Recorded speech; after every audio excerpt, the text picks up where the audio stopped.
To make things clear, we're talking about the Templars and not the Templars. No, the other way The around. Knight Templars? Other way around. No, no sir. Templars. No Templars. sir. No sir. Templars. Knight Templars are the one that actually were part of the backbone of the Crusader army. The peace And ones. eventually, when the king of Jerusalem left his palace in what is known as the Al-Aqsa Mosque, okay, it became the formal residence of the order of the Knights. Because they resided on the Temple Mount, they were known as the Templars. And therefore, we have also the story related to the stables of Solomon, where they had the horses beneath and so on. And they're So that's one Catholic. story, and this is 12th century, and they're Catholic. We are talking about the Templars.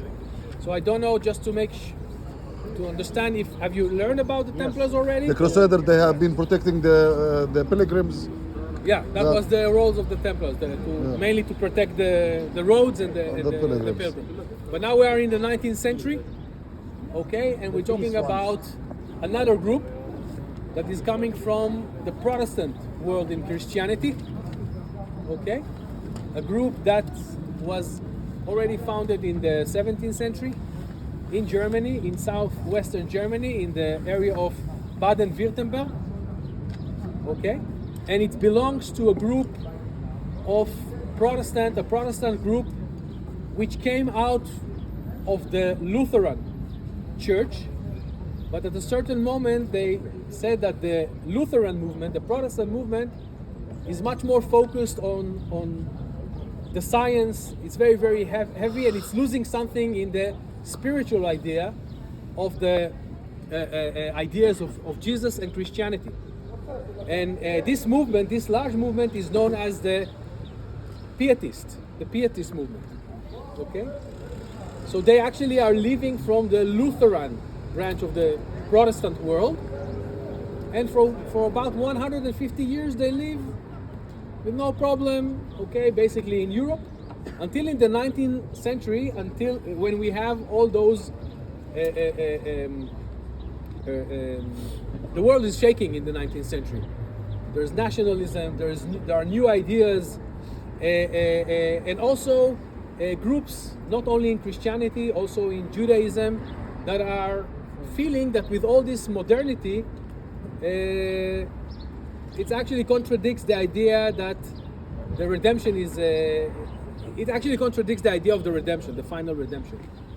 And basically what we know about the Templar movement is that they are, in their idea, in order to bring the redemption, it's not only to live according to the values of Jesus in the same way, you have to come to the Holy Land and actually continue, or to live in the same moral and in the same way.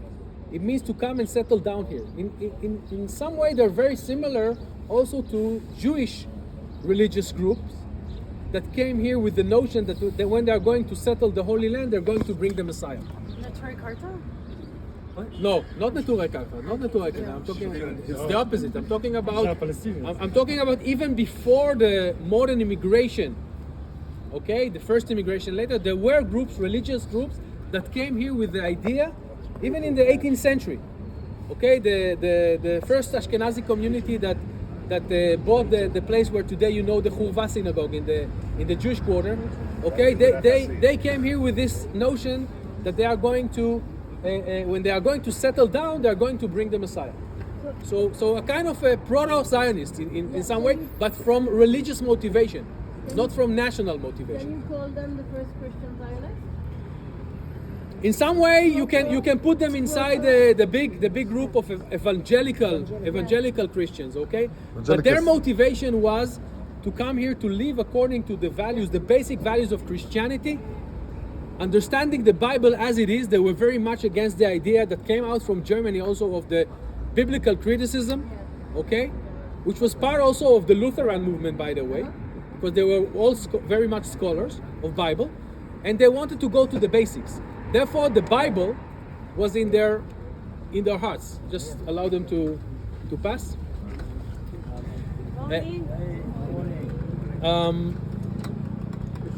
So at a certain moment around the mid 19th century, we can see the beginning of those people, members of that community coming to the Holy Land.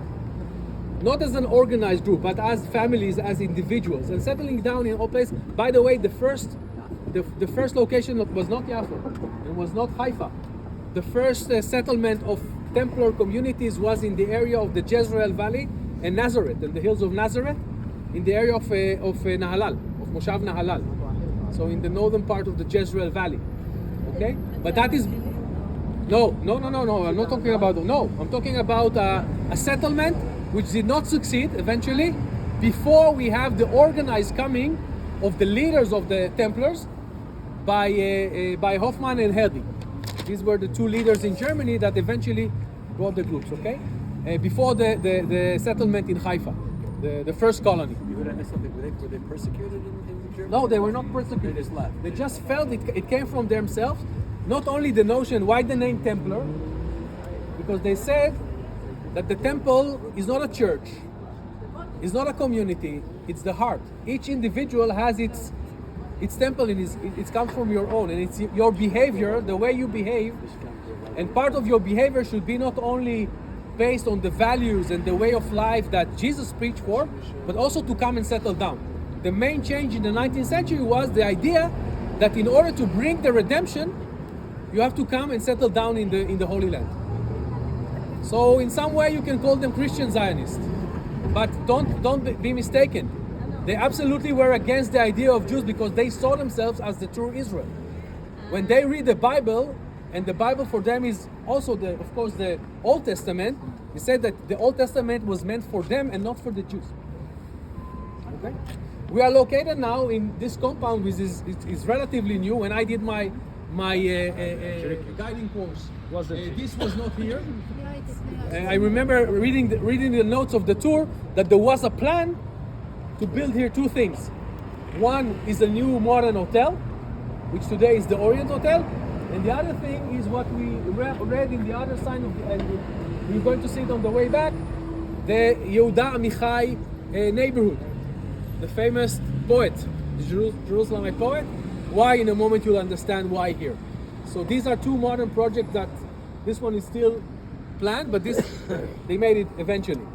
So today is the Orient Hotel, one of the luxurious hotels in Jerusalem today. But pay attention that the hotel is including two historical buildings. The southern building and the northern building.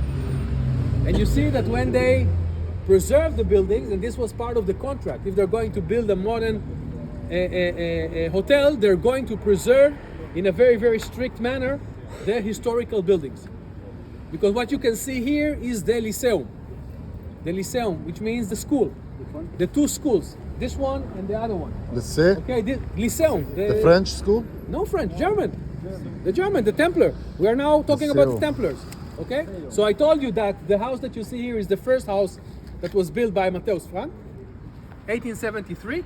A few years later, 1878, 1882, the two buildings that were the schools. And that was, if we talked about the house of the community, okay, this is part of the idea of how to educate the new generations in the values of the Bible. So they were studying here in German, they were studying here the Bible, they were traveling all around the country. So the idea to be attached to the country was very, very important for them. So there's another school.